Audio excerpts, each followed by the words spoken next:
CPM কি আছে? আছে আবার নেইও। মানে মিটিং মিছিল সিপিএম কে মাঝে মাঝে হই হট্টগোল করতে দেখা যায়, সেখানে সিপিএম আছে। কিন্তু ভোট বাক্সে নেই নেই নেই, একেবারে 3 হায় রে, কোথায় সেই 234 আসনের দিন? কোথায় সেই সিপিএম নেতাদের আস্ফালন? সময়ের মাঝে সেই সিপিএম পশ্চিমবঙ্গের একটি আসনেও জিততে পারেনি। পারবে কি ভবিষ্যতে?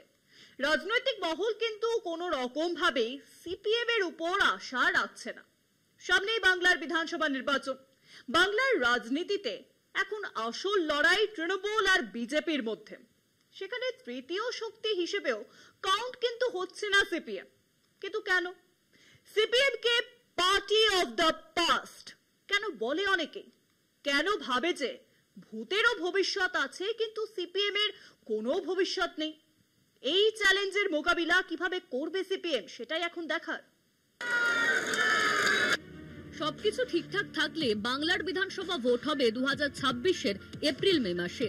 বঙ্গ রাজনীতিতে এখন মূল লড়াই তৃণমূল বনাম বিজেপির মধ্যে সীমাবদ্ধ। এই দুই মেরুর মাঝে সিপিএম বা কংগ্রেস থার্ড ফোর্স হিসাবেও জায়গা পাচ্ছে না। 2011-র পর থেকে সিপিএম এর সাংগঠনিক ভিত্তি ক্রমশ দুর্বল হয়েছে, বিশেষ করে গ্রামাঞ্চলে। আসলে তরুণ ভোটারদের মধ্যে বামেদের প্রভাব কমেছে, সংগঠন ভেঙে পড়েছে বহু জায়গায়। রাজ্যে বিরোধী দল হিসেবেও কার্যকর ভূমিকা সিপিএম রাখতে পারছে না। সামনে নির্বাচন, বাংলায় এই মুহূর্তে সিপিএম এর সামনে চ্যালেঞ্জ ও সম্ভাবনা ঠিক কি? তৃণমূল কংগ্রেস বনাম বিজেপির চূড়ান্ত মেরুকরণ। সিপিএম চেষ্টা করেও সেখানে মাথা গলাতে পারছে না। নেতৃত্বের অভাব ও সামগ্রিক দিশাহীনতা, অভিজ্ঞ নেতাদের প্রয়াত হওয়া, অবসর নেওয়া বা পিছনে চলে যাওয়া, নতুন নেতৃত্ব আনার ক্ষেত্রেও দলবাজি, নয়া নেতৃত্ব এখনো জনসমর্থন না পাওয়া, সংগঠনের দুর্বল ভিত্তি, ছাত্র যুব ও শ্রমিক সংগঠন বহু জায়গায় প্রভাব হারিয়েছে। গত 14 বছরেও তরুণদের আকর্ষণ করতে না পারা। হালের তরুণরা CPM K party of the past বা অতীতের দল বলে মনে করে। ডিজিটাল প্রচারে বামপন্থী দলগুলি অনেক পিছিয়ে। তৃণমূল বিজেপি বিরোধিতায় যথার্থ বিকল্প গড়ে তোলায় ইতিমধ্যে অনেক দেরি হয়ে গিয়েছে।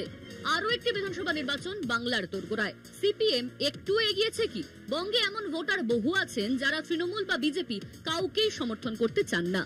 এই নিষ্ক্রিয় ভোটারদের মন জয় করতে পারলে সিপিএম হয়তো ঘুরে দাঁড়াতে পারে। এখনই সিপিএম এর উচিত রাস্তার রাজনীতিতে ফিরে আসা। এই রাস্তার রাজনীতি বাম দল